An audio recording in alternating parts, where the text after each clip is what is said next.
A big question that comes up all the time from women who are contemplating divorce is, "Hey, I just feel like we're roommates. Like, is this it? We've fallen into this pattern. We're really great co-parents or we're able to handle the stuff, but there's not much else left." Today's guest is going to help us navigate that stage and figure out what can you do, what can you change, and when do you know when it's time to move forward. So let's get started. Welcome to the Crazy Ex-Wives Club, a podcast dedicated to helping women navigate the emotional journey that is divorce. I'm your host, Erica, and if you're trying to figure out life after the big D, welcome to the club. Whether you're contemplating divorce or dealing with the aftermath or any of the many phases in between, the club has got you covered. Each week, you'll hear stories from women who have been in your shoes. This isn't about spilling tea on divorce details. This is about giving you the tools to take control of your own healing journey. Listen in weekly for advice, tips, and tools to help you move through each stage of the process. Welcome back to another episode of the Crazy Ex-Wives Club. I'm your host, Erica, and today I have Emily Zeller with us. So Emily is a licensed marriage and family therapist. She has over a decade of experience helping moms navigate anxiety, supporting disconnected couples, and guiding families through healing. So welcome, Emily. I'm excited to have you on the show. Thank you. I'm so excited to be here. Yeah, so I saw one of Emily's reels and it was all about the roommate phase. And I instantly, I bookmarked it. So I bookmarked my things and I'm like, ooh, potential podcast guest. And I messaged right away. We connected. We had a fantastic chat. I love your content on there because it's so relatable. And there are so many pieces of a relationship or a marriage that fall apart long before we get to divorce. And this whole roommate phase is such a big one. So why don't you first tell us a little bit about yourself, kind of your passion, because you do have a great online account, but you also do in-person support. So tell us about you. Well, thank you for that intro. It was very kind. Yeah, I'm a licensed marriage and family therapist. I've worked in a variety of settings, hospital, school, and then opened my own private practice in 2020. And I do mostly work online, kind of transition the last few months into doing therapy intensives, kind of because of this trend I was seeing where people are really busy, don't necessarily want to do weekly therapy. And then it just kind of has evolved into providing when I have availability. We do 1, 2, or 3 day intensives where we kind of get in there, go deeper, and kind of get to the heart of issues quicker with a couple hours. I love that, right? Because otherwise you meet every week and you get a little bit done, but then, oh, time's up. That used to be the worst part. I'm like, we're just getting into it. Why are we already quitting? But this specifically, the roommate phase, that comes up a lot. I hear it all the time. I know some people that talk about it. They're like, look, we're awesome parents. Like we got this down. But the passion piece is lacking. The connection is lacking. So let's define it first. What is the roommate phase or the roommate stage? So the roommate phase typically is described as when you start feeling kind of like your ship's passing through the night. So it's when you notice that there's been a long period of time where you're feeling more like partners instead of like co-parents. You're not even really spending any quality time together. It's all around logistics, what's going on with the kids. And then when you are together, you're not really together. Someone's on their phone, someone's sleeping, someone's watching TV. It's just kind of a slow build that happens over time, if that makes sense. It does. And I think that's a really important part to mention. I talk a lot about gradually then suddenly, because it's not all of a sudden one day we're like, I'm just not attracted to you anymore. It's little piece by little piece. And I think that there's a fine balance too, because we all lose ourselves in the relationship. And so part of the work is you've got to keep your independence. You have to keep the things that you love on your own. Everything shouldn't be tied into your partner. But all of a sudden we find ourselves that there's such a gap and there's nothing left connected. So, what are some of the first signs or ripples that this is kind of where they're headed? I think when you start noticing that you keep saying, we'll get to this, or when was the last time we went on a date, or when was the last time I've actually talked to you about something other than how was your day or what's going on this weekend. I mean, most people, the resentment is a slow build, but you start feeling frustrated, you start noticing distance.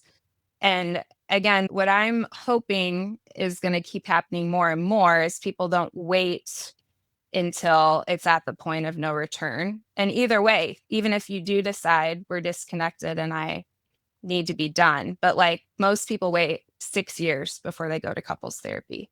So, I mean, that's a long time before realizing we need to get some help. Let's figure this out. Let's make it a priority. Our relationship needs some attention. I think it just happens so naturally, unfortunately, because we have so Yeah. many other responsibilities. And so it's like, hey, for me, I was working full time and then we had a kid and there was a house to maintain Mhm. and there were two dogs that literally hated each other. And I did it. I brought in the second dog, but like I couldn't sit on the couch without the two dogs having anxiety and freaking out with each other. And so Mhm. just there was so much to do. And so the last thing you wanted to do was connect, to have sex, to stay up late and go out drinking because Mhm. I was so exhausted. And so it happens. And it happens to almost everybody at some point. I think that's what's also very important. Like everybody has this at some point, and we're all busy. So that's kind of the point of you have to be intentional. I know people really fight that sometimes. They don't want to put a date night on the calendar or they don't want to put time aside to check in. But if you don't do that, a lot of times it doesn't happen. And then that's when we get into more and more issues because people start feeling resentful. And then it does tend to happen where one person feels like they're over functioning and doing a lot. Mhm. And we can find ourselves not feeling as happy or connected as we want to. Yeah. So, So if somebody feels like they're in this phase, what are mhm, some of the first steps? Because I would say if you're in the phase, let's not go to the 11th hour right away, but let's say it's totally. been stuck in this for a while. And so even the concept of going out to dinner with my Mhm, partner, like, ew, like I don't want to do it. What are we going to do? We're probably going to pull out our phones and talk about the kids. And so I know I used to bookmark, they're probably still in my Amazon like list. It was like conversation starter cards and like books to be like interesting questions you should ask your spouse. And of course, my then husband was like dying. This was not anything he wanted to do, but mhm, I was so desperate to find something to start the conversation on. So, how can somebody, if they find mhm. themselves in this pattern, what do they need to do first? It might seem obvious, but honestly, naming it. Like once we have the courage to be vulnerable and name without blame, if Yeah. possible, like, hey, I'm feeling really disconnected. Like, I would really like to be intentional about us trying to talk about something other than the kids or going out and doing something new. I mean, to your point, a lot of times we can get bored, things feel monotonous. Like, it's so important to be trying something new and like investing and watering your relationship if that's what you want. And you that starts with yourself, but then also you're both responsible for the relationship. What are your thoughts on that? I like that because I think it is always we have to start with ourselves first. We always think it's the other person. We're like, "Oh, the roommate phase is because he is not listening to me. He is not doing this. He is." And it's okay, great. So maybe he is, but what about you? We can't change that maybe he's not as available as you want. We can change you. Can you own what is that hitting for you on the inside? What actual need do you have? When has this happened in your past and maybe that's why you're reacting more intensely to it? Okay, start to soothe that. That opens up a shift in how you can interact with them. Yes, So, exactly. and I then love that so much. I think the other thing too is you have to learn who they are now. And especially if you've had that gap with them and things have become so focused on the kids or the jobs or whatever else that got in the way of the relationship, people are always like, how do we get back to it? It's not going back. You have to figure out if you still like who the person is in front of you. Exactly. And Exactly. what are their new interests? What do they believe? Their core values are probably still the same. Do you even have the same core values? Did you ever have those conversations? There's so many pieces of just being curious again, like you were curious when you were dating. You didn't know all the details. I think I fell into that trap of thinking I knew all the details. I think I knew what we needed. And then that shut down the opportunity to have any conversations to figure out who they are. For sure. And it's hard when you're at that stage too to be able to hear the other person. The roommate phase, I also just want to be clear, is when there's still a, in my opinion, like a desire to figure out if we're still in this and we want this to work. It's very different than if you're already in a different phase. So there's still some at least interest for clarity. I think everyone, no matter what, it's important to like really want to be able to say, I did everything I could. I'm making sure I'm feeling clear about what I want before deciding to stay or go. Would you agree with that? I would. And I think that when people are in that phase of, is this savable? This is a lot of times you're either in very high conflict because the resentment has built up so much. And that's kind of, you're kind of over the hill at that point. You're So, that's out of the roommate phase, yeah, 100%. like when the resentment, the constant frustration, the anger, like he never shows up, he doesn't do it right. Like, why am I doing all the work? We're way past roommate phase at that point. But Right. when you're in the roommate phase and you're sitting there like, is this it? Mhm. Okay, do we just wait it out until they graduate high school and then I Mm, get to go live my life? And I mm, think people who are in that phase really wanna know that they've done everything they can for to make sure. that decision. For sure. And For so sure. yeah, so being able to look at, like, how do we rebuild from the roommate phase? So prioritizing, we talked about, owning your side of the street. So where are you showing up with maybe unclear expectations? And even where am I not getting my needs met, and how much of this is our marriage is in a phase of the Mhm. kids are happening, and I, though, also independently feel kind of lost. And who am I outside of mom, wife, household manager, working outside the home or not?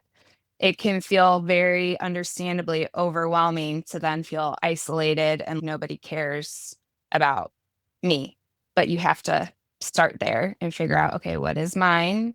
What am I needing to do important to myself, let go of? And then how can I communicate that with the people that I'm in relationship with in a healthy way so that there's clear expectations of what I'm responsible for and what we're responsible for.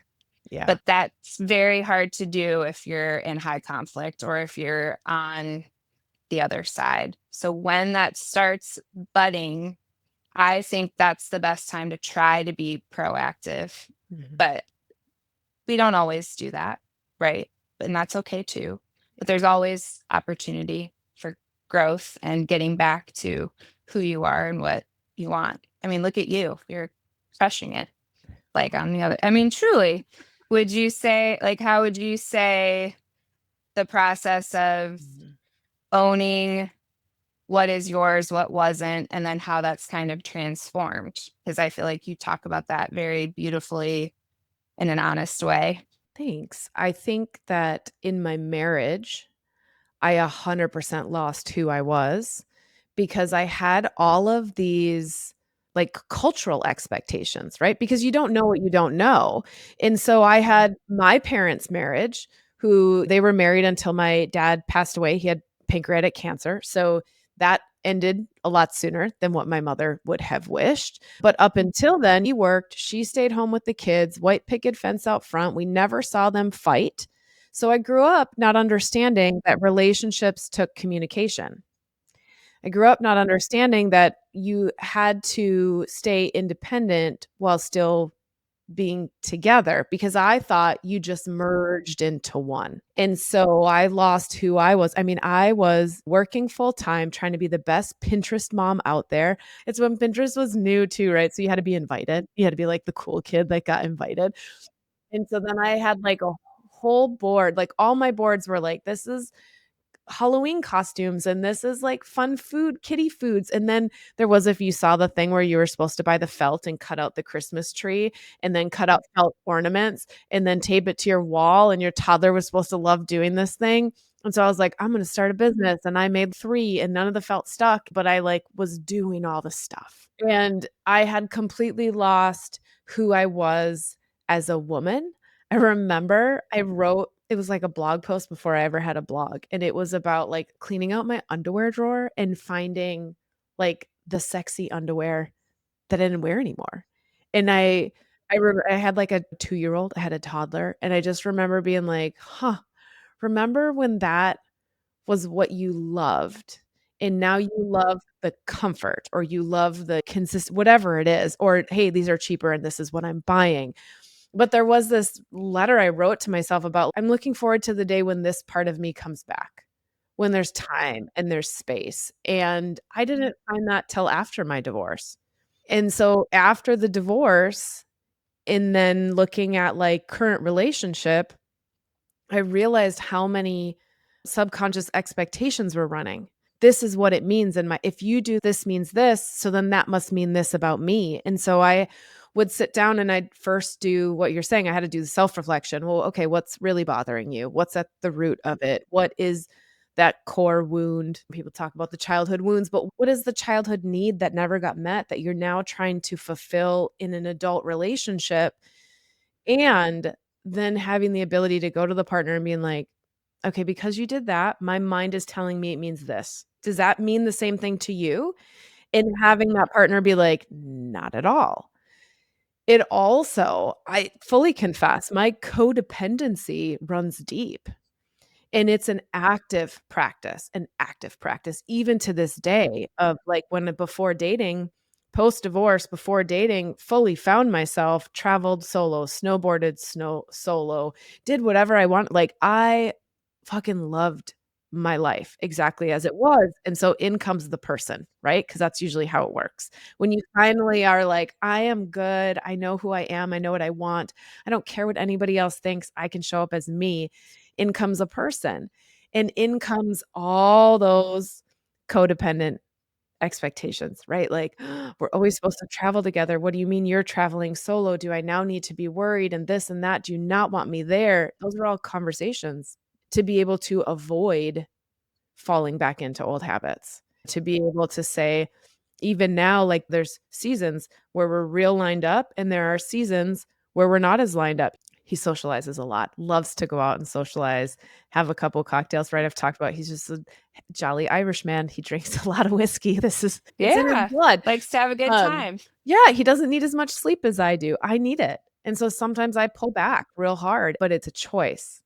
Like, I'm so tired this week because maybe I have stayed up till midnight or 1 o'clock hanging out with him, and then I'm like, "Oh, work is so hard." So how am I choosing me again, not losing me again, so that I can fully show up in the relationship? And it's that dance. You're always doing that dance of like, I'm choosing right now to lean a little bit more in, or I'm choosing right now that need to pick me for a little bit. But it is the choice to return to it. So then this choice of what do I want? I'd really like to go, there's a taco truck that we love that only shows up every once in a while. Okay, it's there tonight. And I'm like, great. I like, let's go get tacos, just the two of us. Let's go get tacos and have a cocktail. And then I need to go home because I got to work tomorrow. But you can stay out and socialize, and that's totally fine. And so it's like a wave. I'm always challenging myself to be like, did you lose yourself again? Because when I lost myself, I didn't have anything new to bring back to the relationship. It gets real easy to fall into the roommate stage when I'm not in charge of my own expansion.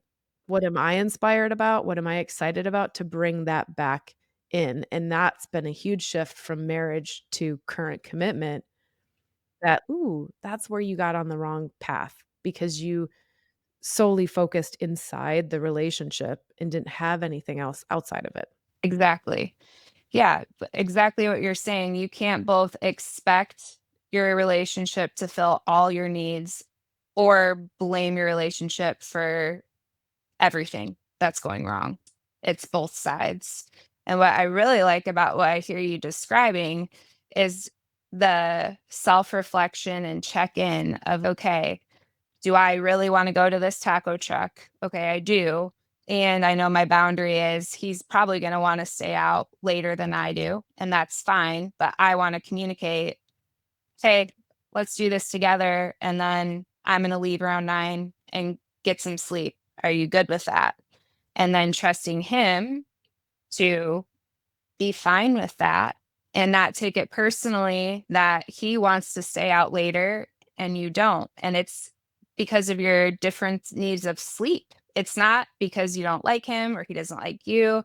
And I think that's where if we're not trusting ourselves and each other, that stuff is just really hard to not take personally or get defensive about. Yeah, and it's like anytime you feel those triggers, those emotions, right? That you're like all of a sudden you are upset about something. That to me is like the instant flag. Hold on, there's something deeper going on here. Either I need to ask, "Hey, this means when you do this, it means this to me. Is that what you mean?" Super powerful to just be like, "Am this is what," and you can take the judgment out of it, right? Because it's not that he did something wrong. Okay. So I got a partner who does have some mother wounds, right? Where he could never do things good enough. And so what he always hears is, I can't ever get it right. And I'm like, this is not about that. So when I can switch it and say, my mind is telling me this, is that what my mind should be telling me? And he'll be like, okay, you're crazy right now, which we all know. That's why I'm your favorite crazy ex wife. But it's that piece, right? We're not, you did this. It's, hold on, this is what's happening inside of me. Am I valid? Am I valid in this? Is this what you meant to have happen? But the other piece of that, and I'm so passionate about this, you have got to stop putting up hoops that you expect your partner to jump through for you to be happy. And so if he tells me, like, let's use the going out one, because there was infidelity in my marriage and it did happen because he was going out solo. And so in the beginning, I felt that I had to be there all the time with him. Did I enjoy it? Absolutely. But I also was exhausted and I couldn't do my other things. And then I had to look at the fact that I was having a lot of fear around giving him that freedom because the freedom in the past had caused pain. And so I had to work through my triggers instead of being like, well, I'm ready to go home, so you need to go home. I see it all the time. I got a bunch of friends who do this all the time. She's ready to go, so I guess I got to go. And I'm like, but this is where that's a one person problem. And the other part of the relationship is trying to jump through the hoops to make that person happy. But the reality is, you are the only one that can do that. And those The fears, trust problem. yeah, because the fears, the insecurity, the Yep. whatever, you're like, Mhm. "Ooh, I need you to do something so I feel okay," only gets bigger the more you give it the power to control you. So true. And that takes a lot of awareness and then a lot of vulnerability to be willing to name the anxiety, ask for what you need, and then also separate. Okay, Brene Brown says, this is a story I'm telling myself. And this is coming from my past relationship, which is still showing up now. It isn't your fault. And it would help me build trust and also heal that old wound if you could fill in the blank. So I don't know what that would be for if you want to give something specific, but that's where then it can be vulnerably sharing. Like, I know that part of this is mine and most of it's mine, but it is going to show up here for a little bit because of my past. Would you be willing to text me when you leave or whatever it would be? And then the willingness to be like, of course I'll do that, then helps you be like, I'm safe. This is different. I can trust this person. And like, I can calm that down because I'm sticking up for what I need. And then he's also hearing me. Filtering. Yeah. Yeah, so a perfect example of that one, obviously, phones vibrating in the middle of the night when we first started dating caused massive nervous system overhaul. Like, it was uncontrollable, like head to toe, that weird tingly feeling. I couldn't breathe and I couldn't calm myself back down. Well, so he has security cameras that used to ding his phone all night. And so all night his phone would be zzz, zzz, zzz, zzz. And I was like, okay, Erica, you know that this is a you problem, but you can ask for something. And so what I did was I was like, hey, I'm really struggling with this. Like, my phone's on silent at night because I don't wanna be woken up, and your vibrating is waking me up, like, why is it going off all night? Because I have a fear around that. And he's like, "Oh, here's what it is. This is my cameras. Do you wanna see it? Do you wanna see the notifications? Happy to do that." And I was like, "Thank you, and I'm gonna work on my side," because I know, because he's like, "Look, I'm not your ex. I'm not gonna cheat." And I'm like, "Valid." He said that too, right? So we got a trust thing. And I go, "100% valid. I don't want my past wounds to bleed on current relationships," is what I would say. And so I was like, "I'll own that part. When it hits, I need to work on my anxiety. You're safe right now. You know that you're in a loving relationship. You know that if you ask, he will tell you." And in the beginning, I would sometimes ask. I knew that if I asked, though, the more I asked, the worse my anxiety got around having to see every single one, because it started to build like, eventually you're gonna catch the lie. Eventually you're gonna catch it. And this is where what you were saying, it's two-sided. You can ask for reassurance, but you still need to do the work to regain control over the emotions that are not serving you. If you're feeling overwhelmed, exhausted from overthinking, and stuck in uncertainty, this message is for you. You don't have to keep feeling that way. Inside the club, you'll find a safe space to rediscover who you are, clarify what you want, and determine how you want to move forward. Surrounded by women who truly understand and guided by expert support, you are not alone on this journey. Join us at thecrazyexwivesclub.com/the club. It's time to reclaim your life. Exactly. Right. Like, where is this becoming more than just the phone? Like, I'm also needing to realize true trust is like actually being willing to put myself in a position again where I can get hurt. And that's extremely scary. And do I want to do that? What do I need for myself? What can I reasonably ask from him? And then what am I willing to try to keep healing and let go of? I mean, very, very beautifully said. Everybody has triggers, everybody has things. I don't care who you are. So just taking the shame out of it and then being able to figure it out, and then also have a partner that's willing to hear it and love you and like truly see you. That's what makes it worth it, Yeah. right? Yeah. At the end of the day. And just two people trying their best, right? Because I will confess, right? Like, sometimes my shit got out of control. And would he be frustrated? He's like, "Dude, we've already talked about this. Why are we talking about it again?" And I'm like, "Valid. Okay, let me guess what? I've become too codependent. Guess what? I'm leaning in. I'm not trusting myself. I've lost the things that connect to me. Rebuild those things. What happens? The trust evens back out because nothing had actually changed, right? There wasn't a behavior shift. There wasn't something he was doing different. It was those old patterns rearing up again to be like, something doesn't feel safe. In that biggest lesson of, will I trust myself to leave again if something isn't right? And I think that's the hardest one to work through. And I think that's also why, to go back to where we started, why we stay longer than we mean to, because we're sitting in a place to be like, but does this really have to be it? Is this, I know I'm unhappy. I know things aren't working, but is this it? Can it come back? So I think the last thing that I'd like for us to kind of explore for a little bit is, it is that big question of, how do you decide which way to go? So when we first started talking about this roommate phase and you said, "Hey, we're not talking about high conflict. We're not talking about here. We started talking about like when it's just icky, when it's the kids are little and you're not having sex as much and you haven't done a vacation in 5 years and you just got to get shit done." But for those that are listening that are like, "Okay, yeah, I know we're in the roommate stage. Is it savable or not? How do I know if I just need to say this is it?" I would obviously highly recommend both couples and individual therapy just to have a sounding board for yourself and then also for the relationship. But I think the biggest thing is being willing to be curious about, is this fear of, is this enough? Or do I want this? Can this get better? Am I willing to go there and answer that question? Do I want to settle for how things are right now, even though I'm really unhappy? Or do I care enough about myself and about this relationship to be willing to figure out like what is going on, because this is not working no matter what?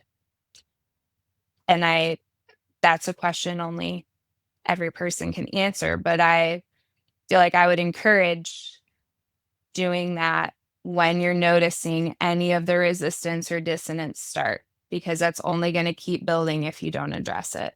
Yeah. And And the longer it builds, the longer it takes to work it back. That's all. Like exactly. it just Right. takes, Still, it doesn't mean, and yeah, and if you're already on the other side, there's still, we'll figure it out. It's okay. And also, though, if you're even if you're listening to this, asking that, I would say do something about it for yourself. Whether, even if that's just saying, hey, I'm feeling off. Like, I just feel like we're not connected at all. That's a big step, to be honest about it. And then and see what they do say, something. right? Yeah. Yeah, Exactly. because it's if one of you can put words to it, you're going to get one of two reactions. They're going to agree. Yeah, I agree with you. Okay, great. That just set up two of you versus the problem. You guys are aligned versus the problem. Or they're going to be like, I don't agree with you. Which is also helpful information to Yeah. know, Yeah. because you can't do it all yourself. No. Right. And so if they're coming back and being like, I don't agree with you, I think we're just fine. Okay, this is where I'm like, what can you control? What can you not? You cannot. Don't waste your time trying to Mhm. convince them that there's a problem. Yep. Instead, go get clear on who you are. Yes. So then it's time to find you. Then it's time for you to do the work to say, okay, what are my expectations in a relationship? What do I really want? How do I want to be in partnership? Am I that way in partnership? Who do I want to be outside of partnership? Like when we lose ourselves, we put so much pressure on the other person to be the fixer of it. And we can do so much of the fixing on our own to then come back, right? If he says, I don't want to work on it, I think we're fine. Okay, then I would challenge you to go leave that for right now and go get real clear on who you are. Because if you start filling up your own cup, lighting your own fire, finding your own passion, does it remove the pressure that he's got to show up for it, that he's got to be the sole provider of it? And all of a sudden he's, oh, I really like her again. Guess what? She's the fun girl I used to date years ago. Like I see the spark in her again and I see the other interest, and he might get curious and lean back in. Right. And Or if he doesn't, then that's also then that's also telling. your answer. And in the meantime, you Right. figured out who you were. You got your feet underneath Hmm. you. You got clear on who you want to be and what you want to bring forward. And that gives you the confidence and the ability to then finally hear that whisper of, this is not it anymore. You don't I'm really choosing lose. me. Yeah. Yeah. You don't lose No, when you invest in yourself. When you take the it's time very to scary figure to you out. ask, for sure, but very worth it. I think that's also, it's like you can handle more than you think you can.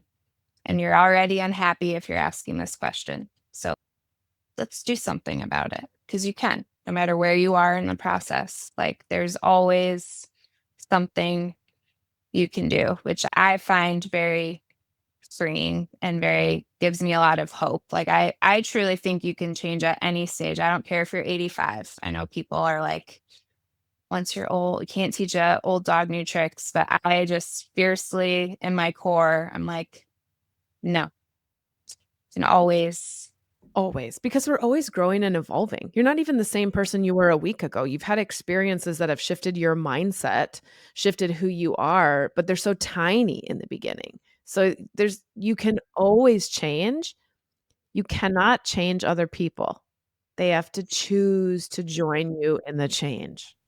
Which is so hard to accept, but Mhm. very freeing again when you truly let go of the stress and the time and energy that we put into hoping we can change somebody else or blaming someone else for things, it really does take a lot of pressure off because you realize there are so many things you can do for yourself. Truly. That whole change thing is a whole nother topic, but it's like we think we have the answer. We think we have the answer, and I think that causes a lot of the roommate stage too because we're like, "Well, I know how to parent better. You should just do it my way." So now we're dictating, barking orders, demanding, and we don't leave room for the other person. Each Exactly. parent's gonna parent different. Each parent has a different way to handle it. So what can we extend to say, "Hey, let's try it their way?" Right. Yeah, you can't be frustrated if everything's on your plate and then your partner offers to take something off your plate and you take it back.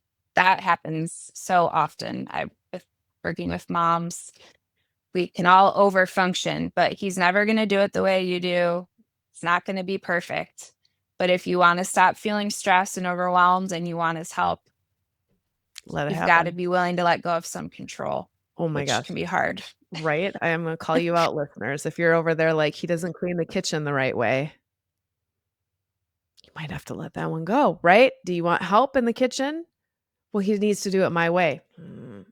We as moms and who know it best need to say, "Okay, there could actually be another way that maybe works just fine." Yes.